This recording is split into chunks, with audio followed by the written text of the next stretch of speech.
Alright, now we're going to log back in as admin.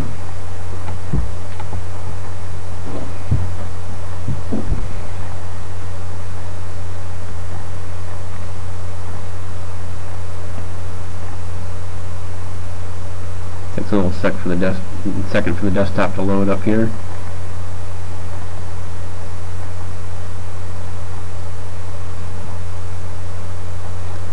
We're going to add a few more roles to our server.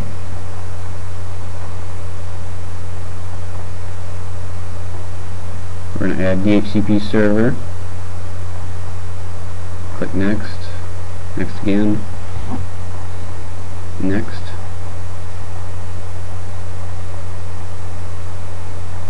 Alright, now we're going to add a DHCP scope. This will be the range of IPs that will be dished out to our client machines, and since it's 20 clients is what we're supposedly deploying for, we'll call it 20 employees and give it a starting IP.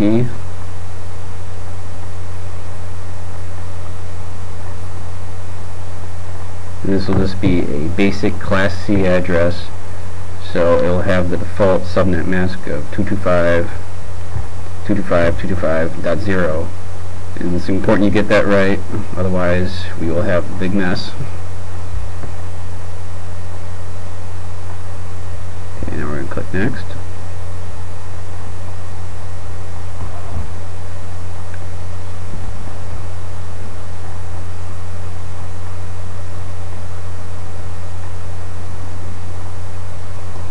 Here we're going to disable DHCP version 6 stateless mode, because we aren't going to really use version 6 on our network, at least not right now. So we're just going to disable the stateless mode for it. Click next.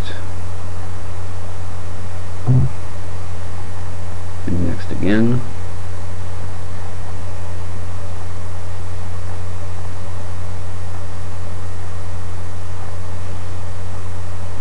Alright, now we're going to click install and it will install itself.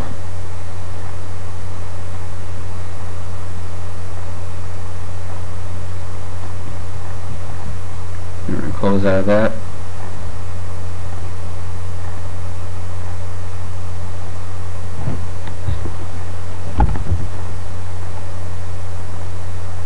Now we're going to add the final row, which is Windows Deployment Services, since we now have all the prerequisite services and roles installed. So we're going to click that.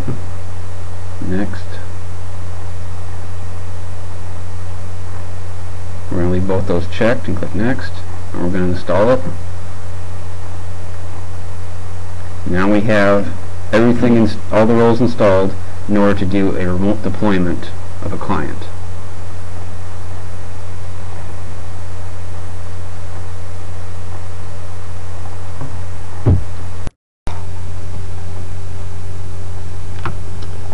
Now we're going to open up Windows Deployment Services and configure the server.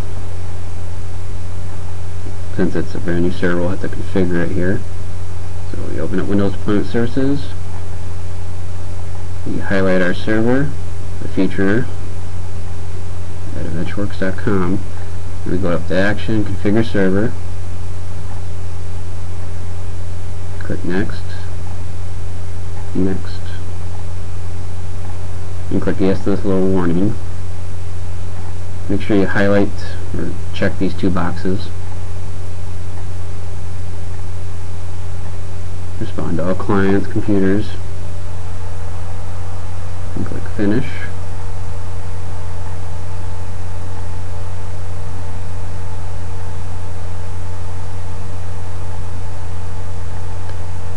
And deselect Add Images to Windows Deployment Services server now. If we try to add them now, it will try to add a lot of images that we don't need. So deselect that, click Finish.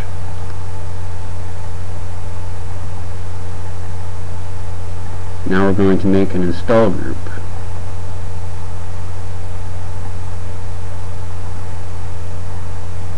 We're going to call it Vista Business Group.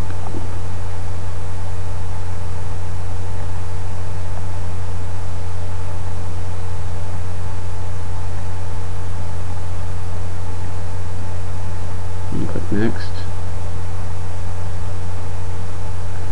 Now in order to get to the files, we have to go to the Windows Vista Business DVD itself.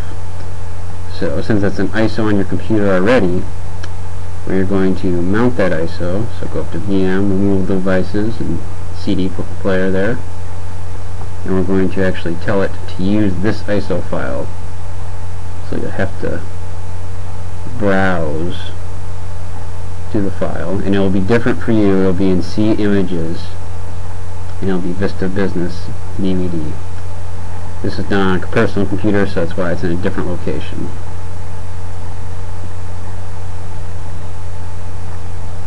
So once you get to your ISO, say open, and click OK. It'll take a few seconds, and the image will mount. So we're going to browse into Vista Business, and there's the installed image. It's a .wim. So click Next.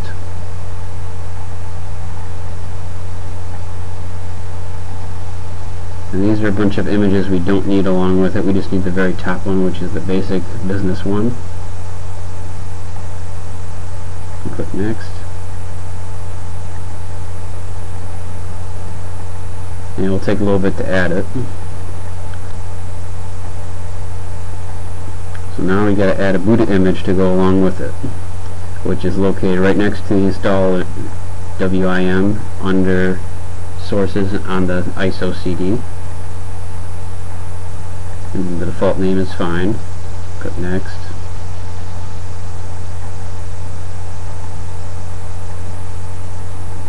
Finish.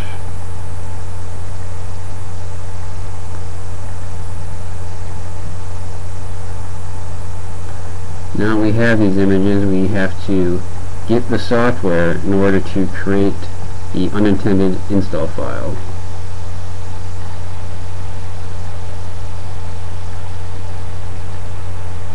But before we do that, we're going to make a quick registry change in Active Directory. We're going to add a user. So go to Actions, New, User. And we're going to add John Moneybag. Since he's our CEO, we want him to obviously have a computer account.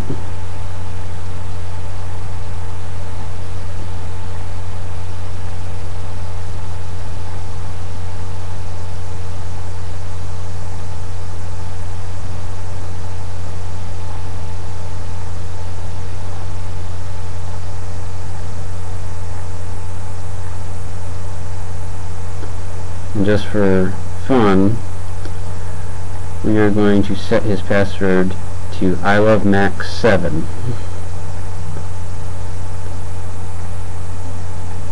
And that'll be typed out in a caption here.